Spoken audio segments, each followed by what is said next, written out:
everyone, my name is Raquel and I'm a school psychologist practicing in Trinidad.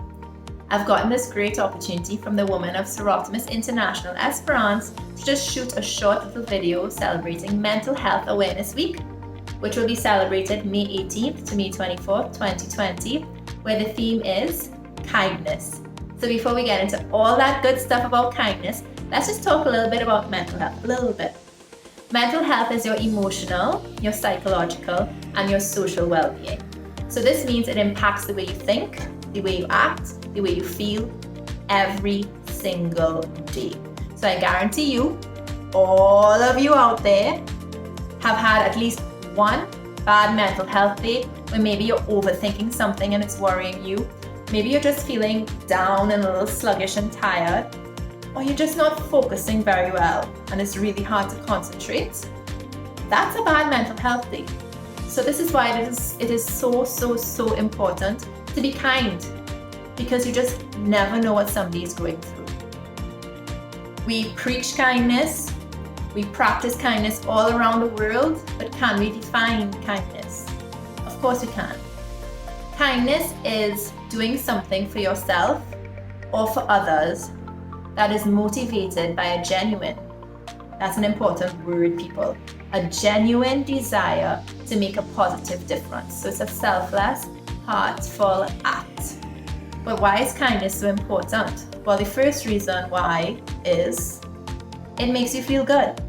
It makes you, the person receiving the act of kindness, as well as you, the person doing the act of kindness, feel really good.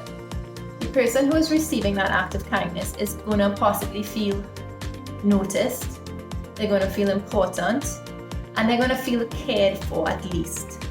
And the person who is doing the act of kindness, you're going to get rewarded in ways that you don't even know. And I'll explain this. Your brain is going to reward you. Your brain is going to release hormones, these happy hormones, serotonin and dopamine, which obviously, yes, they make you feel happy, but they also reduce anxiety and they can also reduce stress. So hey, who doesn't want to feel less stressed, right? It also, when we're doing acts of kindness, releases oxytocin. So let's say you're listening to somebody who may have lost a loved one. Listening to them, you're releasing oxytocin, and that is the love hormone. So you're connecting with others, and it's also raising your self-esteem. The second way kindness is really good for mental health and just good for you overall is it helps reduce isolation and it creates a sense of belonging. So let's say if you're volunteering or you're donating your time in groups, hopefully much smaller groups than normal, 5 or less. But those groups where you're volunteering or you're donating, you're meeting people, so you're making friends, and also you're sharing a passion. So that's a sense of belonging. And also how it can really help somebody who's struggling with their mental health. Let's say they're struggling in the sense of they don't know what's good in their life, or they have so many questions about where their life is going.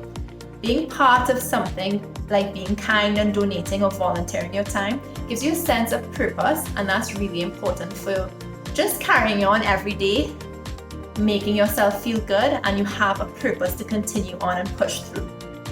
The third way that being kind is so important is it makes you get a sense of perspective, put things into perspective basically. And I think the pandemic has really shown this. I have been guilty of this myself. I think I've woken up some days and been like, oh my gosh, I'm having the worst day, this is terrible. But I look around and I'm very lucky. Let's say I have a laptop, I have a cell phone, I have internet, right? Some students in Trinidad and Tobago who are supposed to be in school right now but can't be, so they're supposed to be online school. These students don't have laptops, cell phones, internet. So I might be complaining about having a really bad day, but they're probably having it worse. And it could really be important that I do an act of kindness like donating a laptop, something that I may not always need. These kids need it. So that's a way it can be really put into perspective and make me realize, oh hey, I might be having a bad day, but things could be really worse. So I'm going to have some gratitude for what I have today. The fourth way that kindness is so good for us is it makes the world a happier place.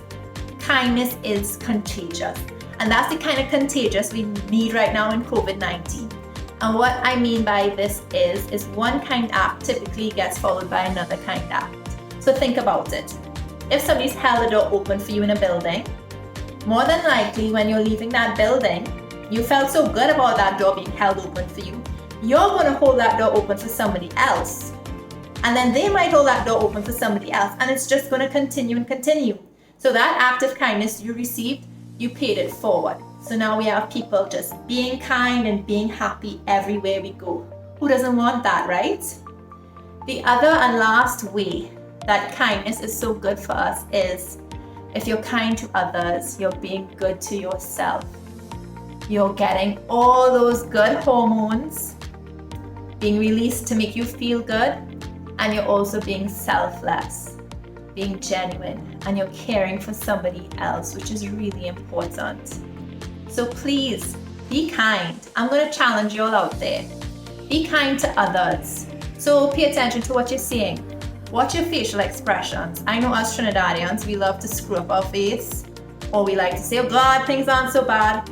You don't know what a person might be going through. They might have a mask on. They might be really down and depressed.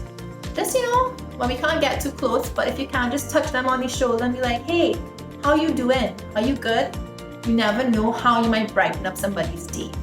So be kind to others. And that also counts by letting people come out a side road or at a junction, or letting somebody come cut in your lane. You be kind. You don't stress out when you're driving.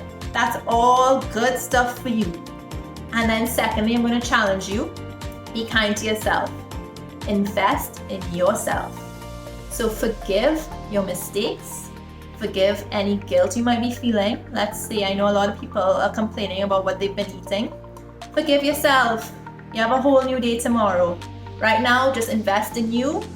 Do something nice for you. Be kind to you. So if it's drinking that cup of tea or coffee that you really wanted, reading that book you've been dying to read, or just taking a little longer shower or bath just to have a little extra relaxation time, or listening to some music that you want to listen to, not what the kids want to put on the radio when you're driving around.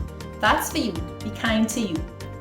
So if we all do this and we practice all this kindness, maybe, just maybe, we might emerge out of this pandemic as a really kind society. So let's reset our brains to be kind and just think about it, how good we might be feeling next day when all we're doing is being kind to each other.